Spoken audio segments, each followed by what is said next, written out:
Welcome to another edition of What Keeps You Up at Night, the life of an entrepreneur.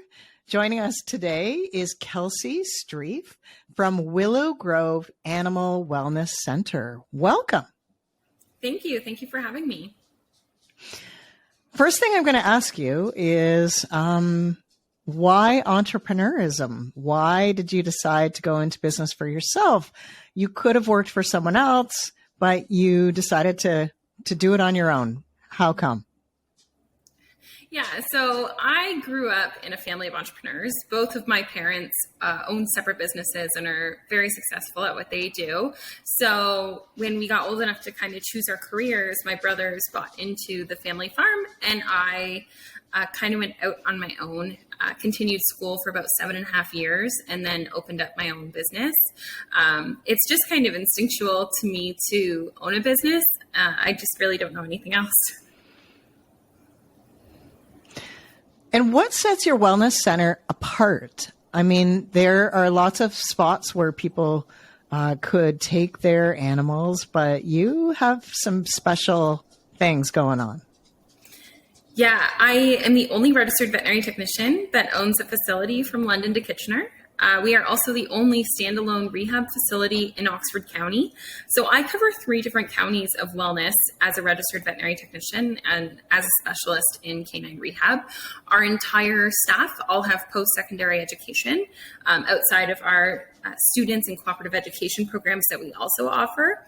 But we ensure that everybody that works at our facility has education in animal care because it's not regulated. It's a wildly unregulated industry. So anybody can go open a boarding facility or a daycare facility or even do some rehab modalities. And I wanted to offer a safe place for animals to board and to have daycare, but also to heal from injury and prolong their pain-free life. I think that's really interesting that it's not highly regulated. So you're actually carving out a business and innovating within the veterinary industry. Were there people that doubted that you'd be successful? Yeah, there were. It's an interesting area, like where I grew up and where I run the business now is very primarily agriculture. And I've kind of tapped into that amalgamation of pet care and agriculture. And we work on an agricultural piece of land. And it's just, there was a lot of people that weren't sure if Oxford County was ready for this type of business. There was a lot of speculation about being a female entrepreneur, but also being as young as I was. I opened Willow Grove when I was 23 years old. I was single. I had no kids. And there was a lot of questions surrounding what my future would hold if I had a business. A lot of different opinions were so kindly given to me. So I took those with a grain of salt, and I knew what I wanted to do. I knew my vision. I had a fantastic support system that backed me on it, and we kind of made my dream come to fruition. That's incredible. What an incredible story. Well, you alluded to it a little bit. What particular challenges have you had being a female entrepreneur and also your age and not having a quote track record already? Yeah, it was a big issue. A lot of issues that we still face today. There is a lot of work that needs to happen in the business world surrounding women in business, especially young entrepreneurs, and that being a viable career outside of high school. People really had a hard time understanding that I didn't really take no for an answer. I knew what I wanted to do. I had a vision, I had a goal, and I was going to reach it whether they liked it or not. And I worked hard for it. There was a lot of challenges that I had to overcome, specifically in startup financing. It's crazy to me that a person of my age could take a $50,000 loan to go buy a car or getting mortgages at my age now. But in business, they laugh at me. And there was points in my startup where I was told that my mom couldn't co-sign, but my dad could because there couldn't be 2 females on the account. There's been a lot of issues starting my company, in terms of just the progression that needs to happen in startup company, in terms of like just being a female. A lot of questions around how I was going to raise kids and be a successful family runner, which I struggle with still, because they never asked me if I wanted kids. They just asked me how I was going to be a parent, and that was it. How I was going to be able to sustain a marriage that was healthy. And I was like, maybe I don't want to marry. Like, there was just so many questions that happened in the first year of my business, and even just starting to talk to family and friends about the idea, and questions that came up quite a bit because I was a female and I was 23 and I was single. So there was just a lot of questions that I corrected them on, and we've had nothing but support since. Well, you could tell by the look on my face how surprised I am, even though I am, an older person. I'm always shocked when women are faced with just what you said about not having two women on a loan together. Do you think that some of those and the questions about having children and being a supportive partner, what does that have to do with whether or not you can pay the mortgage or, pay your bills or make the loan payment? Really, I mean, that's your personal life is your personal life, and it has nothing to do with whether or not you're a good business person. That's my personal opinion, but do you think that has anything to do with being in a rural community? Do you think that perhaps perceptions are a little bit maybe behind or a little bit more conservative when it comes to rural communities? I actually really like this question. I grew up in agriculture. I grew up in the heart of a farming family that supplies fruits and vegetables to Ontario. And so I grew up surrounded by agriculture and agricultural people and farmers and that type of lifestyle. And I actually think that it built my business because I had the support and I had I had really great advice from a lot of farming families. I don't think that they have a conservative mindset versus people that live in the city. I think that it's just a general culture that people just have to catch up on, that women are allowed to be in business and women are allowed to be in agriculture. And there's this big shift that's happening now, and it's exciting to watch. But I think that being in a rural community, growing up in a rural community, and then operating my business within that community actually helped build my business. I love that perspective. What things have you learned? You've mentioned, you started really young and people weren't they were leery to take a chance on you. What are some of the things that you learned in perhaps some of your negotiations, but also in conducting business? A lot.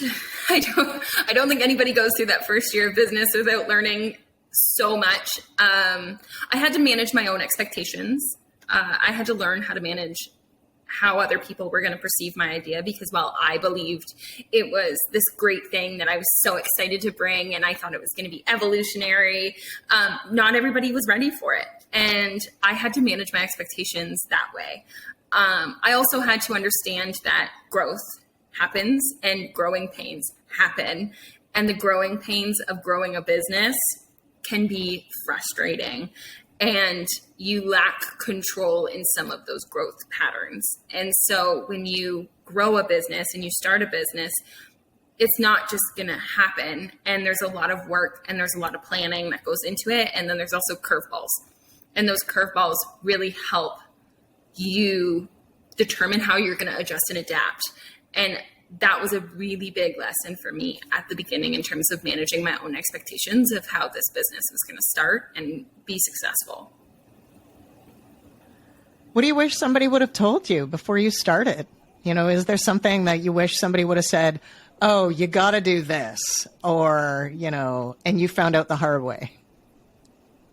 So I have entrepreneurial parents. Both of my parents were very, very, very accommodating when it came to sitting down at the table and hashing it out. There was not something that I could have been told before that I would have done something differently, because I'm a class A personality. If you say no, watch me do it kind of person. And if you had told me to do something differently, I probably would have been like, well, watch me. And I probably would have ended up in the same scenario anyway. So I think when you own a business, there's a lot of learning that happens, and everybody's going to do it differently. It's like parenting a child. Everybody's going to do it differently. There's no technical wrong way. And it's just going to flow with how you run things. So I'm not sure that there's something that someone could have told me. I wish that I was taught about taxation and payroll, because those are learning curves that nobody prepares you for. And I still struggle with it, and you don't learn it in school. I have a business diploma on top of the rest of my degrees and stuff. And I was not taught any of that in business school, and I wasn't taught it in high school, and I wasn't taught anything about it. So my parents helped me with it, and they still do, but I don't know how people learn it. So, well, there's taking care of yourself, and meaning taking risk, say not paying yourself at a certain, interval or that month because you have bills to pay or whatever. But then you take on the additional responsibility of having employees. What was it like to hire your first person? Scary. So scary. I was now responsible for another human being and their success as well. I was responsible for ensuring that I paid them and that I had enough money to pay them, and that my only responsibility at that point was to ensure that they got their paycheck on time. It was a big adjustment to my own schedule, a lot of relinquishing control, because I had a very specific way that I wanted to do things, and that wasn't necessarily the way that someone else did those things. It was a big, managing people is a big learning curve. And that's where your growing pains really happen, is learning how to manage people appropriately. And I'm still learning. I am a human being. I make mistakes. And I'm looking forward to continuing to grow. But yeah, it's scary when you're just learning how to manage people and you're expected to know what's going on, and you don't necessarily know exactly what the next move is going to be. So yeah, it was scary, but I'm happy that I was able to do it so quickly in my business. Yeah, that's a big coup for you, being able to do that, because you need help. I mean, when you grow past a certain point, there's only so many hours that you can commit and sleep. So speaking of sleep, what keeps you up at night? I mean, what do you worry about in relation to your business and how it fits into your life? Yeah, when I opened Willow Grove, I made a very big decision to how big I wanted to grow the business and how much effort and time that I wanted to put into it. Because really, you get into self-employment to be able to control your schedule and do those things, but it doesn't always happen that way. There's sacrifices that you make that not a lot of people tell you about, because you're responsible for everything in that business. And I lost a lot of sleep at the beginning. And then as I've grown into my role and got used to running the things that I run, I actually don't lose a ton of sleep now. I can't control pandemics. I cannot control recessions. I just have to adjust and adapt and change the way that I do things to continue to be successful. So that's where that managing expectation kind of comes in. I lose sleep on patient success because that's who I am. I want my patients to be successful, and sometimes that's not always the case. But in terms of the way that the business runs, I don't lose a ton of sleep on it anymore because I'm proud of my accomplishments. I'm happy where we are sitting, and I do ethical business. So I can sleep pretty soundly at night knowing that. Is that important to you? Is running an ethical business of big importance to you? Yes. And it's always going to be. I'm very morally sound. I never want to undercut somebody or make someone else fail because of my success.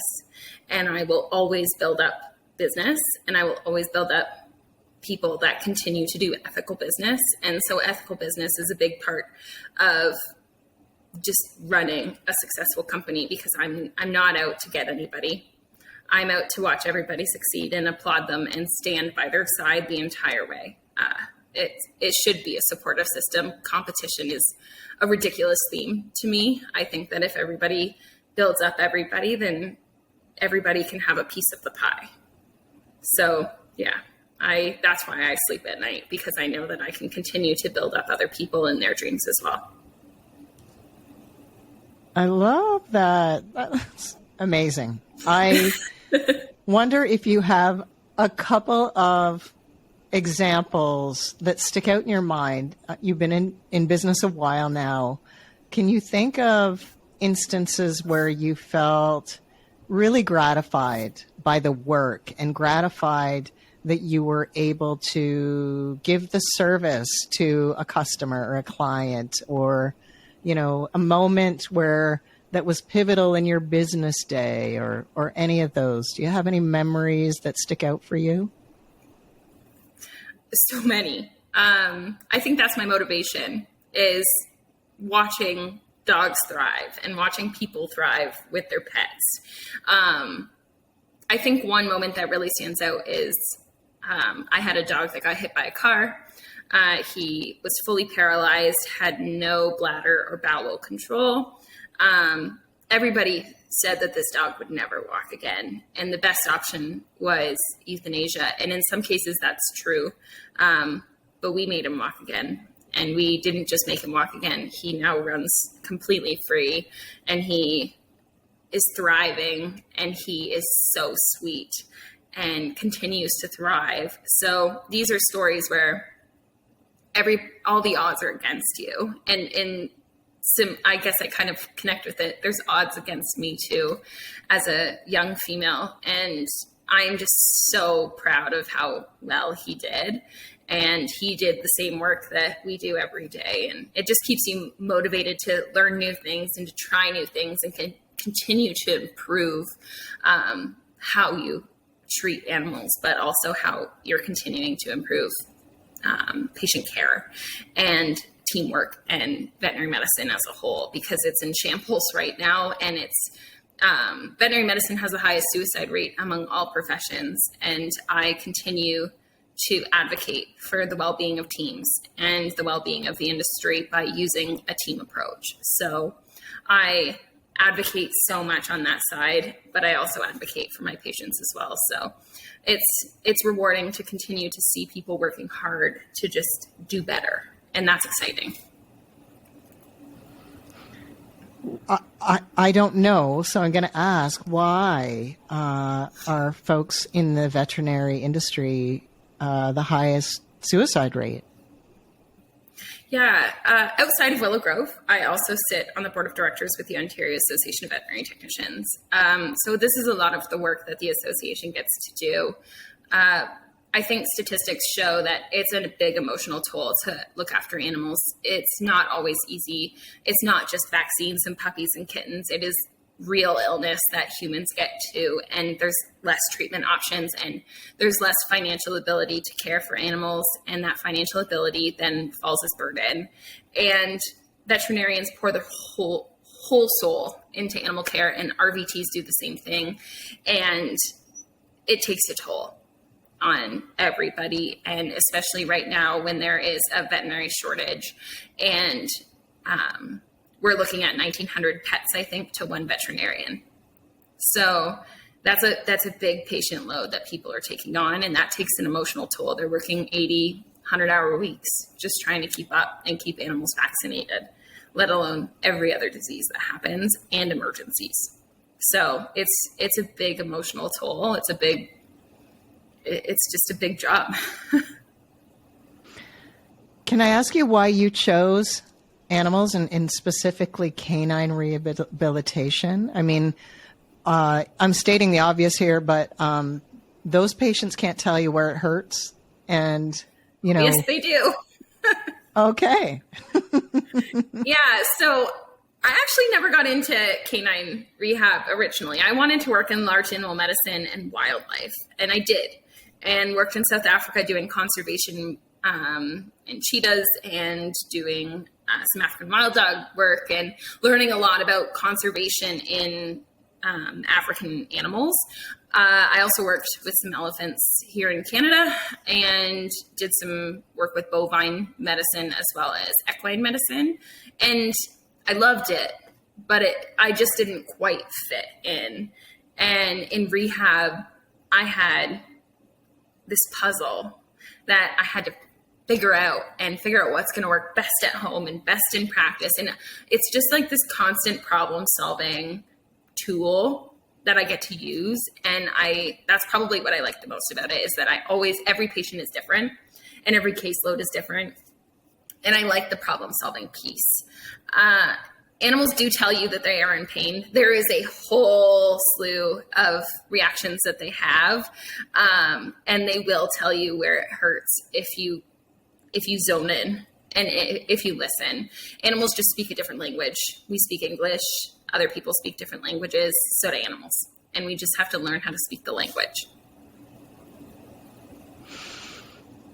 Well, my dog is my baby, so I can completely relate. I wanted to ask you, any female rural ladies looking to go into business for themselves, maybe at a high school, maybe their parents are trying to direct them into a career that they want them to have, but in their heart, they know that they have an idea or a business that they really want to pursue.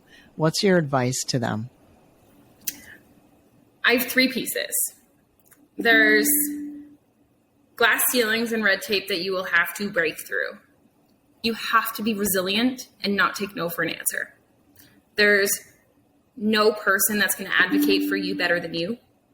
So advocate for yourself and your right to do what you want to do. At the end of the day, it's your life, and you have to make what makes you happy, and you have to make that happen.